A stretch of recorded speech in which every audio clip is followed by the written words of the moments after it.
तो hi friends, कैसे आप लोग? मेरी उम्मीद है कि बेहतर और शानदार होंगे मेरे दोस्त। आप सब जुट चुके हैं आप लोग का पसंदीदा चैनल आरएस क्लासेस से। और आज हम लोग पढ़ने वाले हैं जो दो का है, जो वृत्तों संबंधी जो क्षेत्रफल 11 लेसन है, इसके प्रश्न पढ़ेंगे। क्लियर? हालांकि अगली पार्ट है, यहाँ तक कि 3 पार्ट तक क्लियर कर चुके हैं। क्लियर? आज चौथा पार्ट दिया गया है। हालांकि बेहतरीन सवाल है और ये लिखित प्रश्नों का जो इंपोर्टेंट सवाल है मेरे दोस्त, हालांकि बहुत इजी भी है तो लॉन्ग भी है। समझ में आ गया कि नहीं? तो इस सवाल में ज्यादा कुछ समझाना नहीं है मेरे दोस्त, जो चीज समझाना तो आप लोग समझदार नहीं है, सूत्र बता रखे, बात विचार ना करके सेशन चालू करते हैं। क्लियर? तो जो जितने लोग लाइव है मेरे सब सेशन को लाइक कर दें और साथ साथ में शेयर भी कर दें। कंजूसी बिल्कुल नहीं, कोई कंजूसी नहीं करेगा मेरे दोस्त, कोई भी कंजूसी नहीं करेगा। समझ में आ गया? क्लियर? तो चालू करें, चालू करो। हाँ चलो, तो सबको सुंदर तो गुड इवनिंग। गुड इवनिंग में भाई दिया है कि दी गई आकृति, हाँ आकृतियां तो कहीं पर दिया, आकृति दे दी गई, कोई बात नहीं। दी गई आकृति एबीसी 14 सेमी त्रिज्या वाले एबीसी 14 सेमी त्रिज्या वाले एक वृत्त का चतुर्थांश है। देखो ये हम लोग का यहां से ये वाली भाग और ये वाली, इसको नहीं लिया है, इसको ले लिया है। ये तो वृत्त का चतुर्थांश ही है, कोनो आपत्ति नहीं। क्लियर? चतुर्थांश तथा बीसी को व्यास मानकर, क्या जी? बी और सी को व्यास मान लिए तो बी क्यू सी क्या हो जाएंगे? अर्धवृत्त तो हो ही ना जाएंगे, हो जाएंगे कि नहीं? टोपी लग रहा है, केक की तरह लग रहा है कि नहीं? कटा हुआ भाग, समझ में है कि नहीं? हैप्पी बर्थडे बोलो मेरे को, आज हैप्पी बर्थडे, समझ में है कि नहीं? आज जिसका जिसका है खा लो, केक निकाल के थोड़ा थोड़ा बांट दिया, समझो कि समझ में आ गया। तो चतुर्थांश का बीसी को व्यास मानकर एक अर्धवृत्त खींचा गया है। तो छायांकित भाग का क्षेत्रफल, रंगा हुआ भाग का क्षेत्रफल बताना है। क्लियर? तो देखो ध्यान से, कुछ नहीं करना है। सबसे पहले सॉल्यूशन में चतुर्थांश दिया था कि नहीं, तो वृत्त का चतुर्थांश का क्षेत्रफल निकालते हैं। क्लियर? उससे पहले सबसे पहले ए बी सी है कि नहीं, तो निकाल लेते हैं त्रिभुज ए बी सी में। क्या जी? निकालते हैं त्रिभुज ए बी सी में। तो क्या बताओ, त्रिभुज में क्षेत्रफल, त्रिभुज ए बी सी में त्रिभुज का क्षेत्रफल, तो अब बताओ क्या होगा? 1/2 आधार गुणे ऊंचाई, तो आधार गुणे ऊंचाई तो 14 गुणे 14, 2 7 14, 4 7 98। तो हम लोग का बीसी कितना हो जाएगा? बीसी हो जाएगा 98। क्लियर? तो क्षेत्रफल कितना हो गया? 98। तो डायरेक्ट बीसी मत लिखो, त्रिभुज का क्षेत्रफल कितना लिखेंगे? तो क्षेत्रफल कितना हो गया? 98। कोई समस्या आई बात की नहीं समझ में? उसके बाद का है वृत्त का चतुर्थांश है, वृत्त बीसी को व्यास मानकर।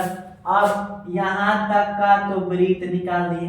पहले त्रिभुज है तो त्रिभुज का काम निपटा दिया 98, और यहां से इसका निकालते हैं चतुर्थांश का। तो पहले चतुर्थांश है, लेकिन वृत्त में जब ऐसे हो गया है कि नहीं, तो ये वो त्रिज्या है कि नहीं? त्रिज्या है, त्रिज्या का खंड कर देंगे तो क्या हो जाएगा? त्रिज्या खंड। तो अब लिखेंगे हम लोग, क्या लिखेंगे मेरे दोस्त? A B P C. देखो ए है, बी है, पी और सी, लिखेंगे क्या लिखेंगे? ए बी पी सी में। क्लियर? तो अब बताओ एंगल का मान कितना बन रहा है? 90 बन रहा है कि नहीं? तब बताओ पूरा का क्षेत्रफल निकालना है ना, पूरा का परिमाप। क्लियर? आई बात समझ में? सब सेशन को लाइक कर देंगे जितने लोग हैं। अभी तक कोई लाइक नहीं किया है, अभी तक कोई लाइक नहीं किया है मेरे दोस्त, सब लाइक कर देंगे। क्लियर? आज सामने रखे हैं, कौन बात कर रहा है पता चल जाएगा। क्लियर? तो अब देखो ध्यान से, क्या होगा मेरे दोस्त? पूरा क्षेत्रफल पूछ रहा है कि नहीं? तो क्षेत्रफल के सूत्र है थीटा बटा में 360 पाई आर स्क्वायर। तो थीटा की जगह 90 तो मिल गया, बटा में 360, अब पाई की जगह 22/7, और त्रिज्या कितनी है? तो तो 7 यानी कि हम लोग कितना हो जाएगा 7 यानी 14 14 कि नहीं, तो 14 गुणे 14। तो अब बताओ 0 से 0 कटम और 9 चौके 36, 7 दूना के 14 और 2 कम 2 दूना के 4, अब 2 से कटा देंगे 11 बार में, तो बचा हम लोग का 11 गुणे 14। अब गुणा करो तो कितना हो जाएगा 4 5 और 1 कम 1 हुआ, ठीक 154। क्लियर। तो एबीसी यानी कि चतुर्थांश वाला भाग का कितना आंसर आया, पहला त्रिभुजवा का निकाले हम लोग तो 98 आया, दूसरा का निकाले अगला चतुर्थांश वाला, क्योंकि ये त्रिभुज के बाद चतुर्थांश है तो उसका आया 98। अब हम लोग निकालना है अर्धवृत्त का। क्लियर। आई बात समझ में। जितने लोग इस सेशन को लाइक कर दे मेरे दोस्त, समझना कि नहीं, और सब लोग सेशन को शेयर किया करो, शेयर करो, शेयर नहीं कर रहा। क्लियर। उससे पहले मेरे दोस्त अब निकल गया, लेकिन सबसे पहले हम लोग ये निकालते हैं कि ये जहां पर हम लोग का पार्ट है ये और पार्ट हम लोग का इसका ये लंब मिल गया, आधार मिल गया, क्योंकि यहां से हम लोग का यहां तक ज्ञात करना यही ना अर्धवृत्त है, पी बी क्यू सी ने अर्धवृत्त है यही से, क्योंकि सबका काम हो गया है ना, मिटाते चल रहे हैं, मिटाते चल रहे हैं, देखो ध्यान से मिटाते चल रहे हैं, बाद में अब दोबारा इसको लिख देंगे, ठीक बना भी देंगे चित्र में, एक बार टेंशन मत लेना। क्लियर। अब हो गया कि नहीं, तो अब बताओ यहीं से ना बी क्यू और यहाँ पर शायद क्या था सीधा ना, तो बी क्यू सी ने वो अर्धवृत्त बन रहा है, तो अर्धवृत्त का क्षेत्रफल ज्ञात करने के लिए सबसे पहले हम लोग को क्या चाहिए, तो हम लोग को चाहिए व्यास। क्लियर। व्यास यानी कि व्यास यानी कि त्रिज्या चाहिए, तो यहाँ से यही ना चित्र बना था, इसका भी 14 इसका भी 14, तो अगर हम यहाँ पर लंब है और यह आधार, तो कोण का मान निकालेंगे और जो कोण रहेगा वो इसका व्यास हो जाएगा, नहीं व्यास का अलग जगह त्रिज्या निकालेंगे। क्लियर। तो अब बताओ हम लोग का यहाँ पर ए बी सी है, तो हम लोग सबसे पहले कोण का मान निकालते हैं, तो क्या करेंगे डायरेक्ट निकाल रहे हैं हम लोग बीसी बराबर, क्या कर सकते हैं यहाँ पर निकाल दे रहे हैं हम बीसी बराबर, तो बीसी क्या करेंगे डायरेक्ट लिख रहे हैं BC square equal to A B का square plus A C square, तो बीसी स्क्वायर इक्वल टू 14 का स्क्वायर प्लस 14 का स्क्वायर, तो 14 का स्क्वायर कितना होता है मेरे दोस्त, तो कितना होता है 196 plus 196, BC square equal to जोड़ेंगे 8 6 6 12 को 2 हो गया, 9 9 18 को 8 और 19 को 9 हो गया, ठीक है, तो जोड़ा अच्छा से देख लो, 6 6 12 को 2 हो गया, 9 9 18 19 को 9 हो गया, और यहाँ पर एक एक 2 का गया 392 बना। क्लियर। आया कि नहीं 392। अब क्या करेंगे, अब हम लोग BC बराबर जब ये हटेगा तो रूट में कितना चलेगा 392। क्लियर। 392 को रूट से बाहर निकालना है, तो चलो थोड़ा इधर कटा दे रहे हैं साइड में, तो कटेगा 392 को रूट से बाहर निकालेंगे, तो बताएंगे कैसे बाहर निकाला जाता है, 2 से कटाएंगे एक बार में गया, अब 2 9 18 2 से 12, फिर 2 से कटाएंगे 2 बार में 2 9 18 हो गया, 2 8 16, फिर 2 से कटाएंगे 2 चौके 8 और 2 9 18, फिर 7 से 7 7 से कैंसिल, जिसका जुड़ा बनता है उसको बाहर निकालते हैं, तो किसका किसका जोड़ा बना 2 और 7 का जोड़ा बना, 2 का नहीं बना तो 2 का लिखेंगे, तो 2 7 14 और रूट 2। तो अब हम चाहेंगे तो 392 को क्या लिख सकते हैं, तो BC बराबर 14 रूट 2 हो गया। क्लियर। आंसर कोई काम नहीं है, मिटा दे रहे हैं साइड में, हटा दे रहे हैं इसको क्योंकि नजर आएगी। क्लियर।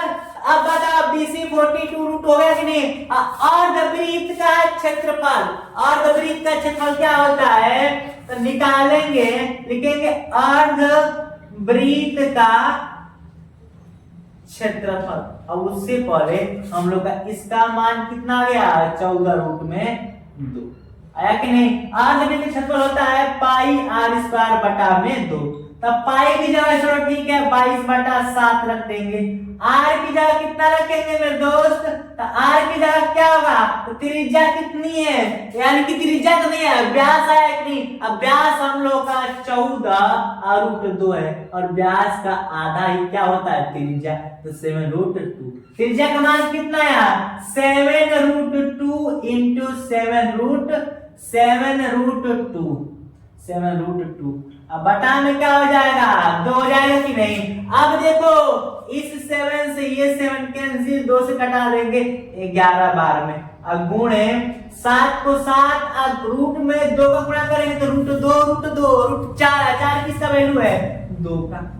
क्लियर, आई बात समझ में आई कि नहीं मेरे दोस्त? किसको अभी भी डाउट है तो अब बताओ हम लोग का 2 7 14, 11 गुणे 14 गुणा करेंगे तो 154 आएगा, 1 से 54। तो त्रिभुज का क्षेत्रफल निकाले 98 आया। अब बताओ और चतुर्थांश का क्षेत्रफल निकाले 154 आया, अर्धवृत्त का निकाले 154 आया कि नहीं? अब बात ये है कि पूछा गया है कि क्षेत्रफल इसका बताइए, ये वाला भाग का, तो पूरा बताओ हम लोग का पूरा का क्षेत्रफल निकाल दो ध्यान से। इसका आया 98, इसका आया 154 और इसका क्या है मेरे दोस्त? तो इसका भी 154 आया है कि नहीं? यही ना करोगे पूरा का, लेकिन हम लोग का इसका भाग हटाना है। देखो इसका भाग आया था हम लोग का कितना 98, इसका भाग आया था देखो यहां से लेकर यहां तक 98 लिख रखे हैं, फिर यही से हल्का बढ़ के इसका भाग हम लोग का 154 है, फिर इसका भाग 154 है, लेकिन इसी का भाग बताना है कि नहीं? तो इसको हटा देंगे है कि नहीं? तो अब देखो ध्यान से यहाँ पर हटा देंगे, माइनस कर देंगे तो इससे खत्म बचा कितना 98, 98 हम लोग का छायांकित भाग है 98 सेंटीमीटर। ध्यान रखना, तो पूछा था ना कि दी गई आकृति में ABC 4 सेमी त्रिज्या वाले एक वृत्त का चतुर्थांश है, तो वृत्त BC को व्यास मानकर एक अर्धवृत्त खींचिए, छायांकित भाग का क्षेत्रफल बताइए। तो कितना है हम लोग का 98 सेंटीमीटर है। क्लियर? तो इस सेशन में केवल यही तक मेरे दोस्त, और बता दे आप लोग को यहाँ तक ही अगली सवाल का एक कॉम्बिनेशन सवाल था, 5 सवाल कंप्लीट कर दिए और सेशन को जितने लोगों से क्या कर दो, लाइक कर दो, भूलो मत। क्लियर? मिलते हैं अगले एपिसोड में, बाय बाय, जय हिंद। ओके तो मेरे भाई अब क्वेश्चन नंबर 2 देखते हैं कि सेकंड क्या दिया है। लिखा है कि 14 सेमी त्रिज्या वाले एक वृत्त का एक त्रिज्या खंड का क्षेत्रफल ज्ञात कीजिए। कितनी आसान बात है, पहले बता दे कि पूछा क्या गया है।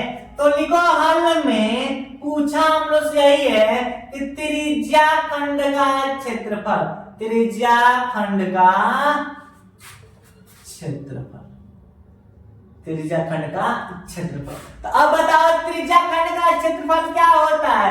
त्रिज्या खंड के लिए बता रखे हैं कि थीटा बटा में 360 अब पाई r स्क्वायर। क्षेत्रफल ज्ञात है जिसका कोण 30 अंश है। अब कुछ मतलब नहीं, देखो त्रिज्या खंड का क्षेत्रफल ज्ञात करना है कि नहीं, तो क्षेत्रफल ज्ञात करने के लिए थीटा चाहिए। क्या चाहिए हम लोग को? थीटा चाहिए, और पाई की जगह 22/7 रख देंगे, और क्या चाहिए हम लोग को? एक r चाहिए। अगर ये दो चीजें मिल गए तो हम इसका आंसर पुट कर देंगे। क्लियर? थीटा की जगह देखो कोण का मान कितना, थीटा का कितना आ गया 30, r की जगह 14, r का 14 दे दिया। अब इससे और आसान क्या हो सकता है? तो थीटा की जगह 30 बटा में 360, अब पाई की जगह 22/7 और r की जगह क्या रखेंगे 14 गुणे 14। वेरी गुड, 0 से 0 कट गया, 3 से कटाएंगे 12 बार में। कुछ और कट रहा है? नहीं ना, देखो कट रहा है 7 दूना के 14 और 2 से कटाएंगे 6 बार में। क्लियर? अभी भी कट रहा है 2 कहीं 6 और 2 से 11 बार में। हुआ हम लोग का क्या बच रहा 11 गुणे 14 बटा में 3। तो अब बताओ गुणा करेंगे तो हम लोग का 4 5 और 154 बटा में 3 फाइनली आंसर होगा। क्लियर? अगर इसको 10 घरों में बदलेंगे तो 3 5 15 3 कम 3, ठीक है, 3 5 15 3 कम 3 और फिर 3 3 3 दिन आएगा टोटल 51। 10 पर आएंगे लगभग 52 में चल जाएगा। कहाँ 52 में जा रहा है, 51 में मांगो सारे, ठीक है। तो 51.33 क्या हम लोग का फाइनली आंसर है। आई बात की नहीं समझ में, तो ये हम लोग का आंसर। क्लियर? तो सेशन को लाइक नहीं कर रहे हो, करो मेरे दोस्त, लाइक भी शेयर भी करो। यहाँ तक सबको समझ में आ गया? कोई डाउट है तो पूछो कि सर जी यहाँ पर दिक्कत है, कोई डाउट तो पूछो सर जी, यहाँ पर दिक्कत है। क्लियर? सेशन को यहीं तक समाप्त करते हैं, और क्योंकि ज्यादा नहीं, 2 क्वेश्चन पढ़ ले कंप्लीट रूप से अच्छे तरीके से, और अगली सेशन पढ़ेंगे मेरे दोस्त। इस सेशन को यहीं तक, मिलते हैं अगले एपिसोड में। बाय बाय, जय हिंद।